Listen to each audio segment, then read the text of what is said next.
네, 그럼 안정식 북한 전문 기자와 함께 김정은의 신년사에 담긴 북한의 속내와 앞으로 한반도 정세까지 한번 전망해 보겠습니다. 자, 먼저 북한 전문가로서 오늘 신년사 전체적으로 좀 어떻게 평가하시나요? 크게 한 두 가지 정도 정리를 하면은요.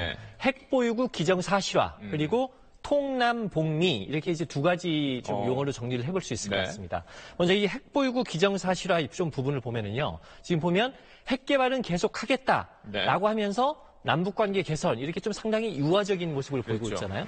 그러니까 관심을 대화와 타협 이런 쪽으로 좀 관심을 돌리면서 비핵화에 대한 관심은 좀 벗어나게 하는. 그러면서 사실상 핵보유국으로서 사실상 기정사실화하는 이런 좀 전략을 가지고 있는 걸로 보입니다. 그동안 뭐 한반도 문제 얘기할 때 통미복남 이런 말은 자주 썼는데 방금 안 기자가 통남복리라는 말을 쓰셨는데 이건 어떤 의미인가요? 그러니까 이제 통미복남하고 반대겠죠. 그러니까 이제 남한하고는 통하면서 미국과는 문을 닫아 건다 이런 의미일 텐데 실제 오늘 신년사를 보면은 미국과 관계 개선 이런 내용이 없습니다. 이제 두 가지 정도 포인트로 볼 수 있을 것 같은데요.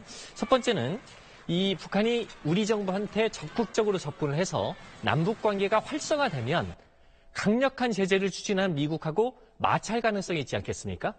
즉 남북 관계 개선을 통해서 한미 갈등을 노리는 이런 부분이 좀 숨어 있다고 봐야 될 것 같고요.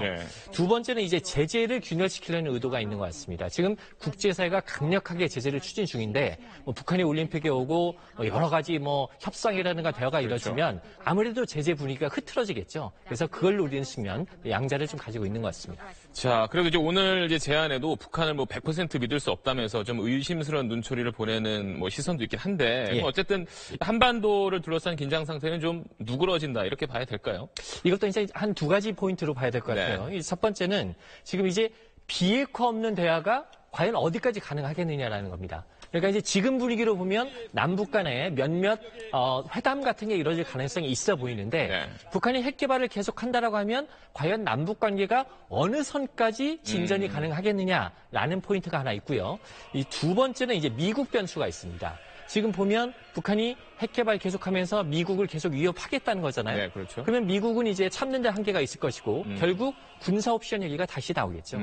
그러니까 이 비핵화 없이 북한이 할 수 있는 평화 공세가 과연 어디까지 먹혀들 것이냐라는 게 우리가 좀 지켜봐야 될 중요한 포인트다 이렇게 볼 수 있겠습니다. 네, 알겠습니다. 안정식 북한 전문 기자였습니다.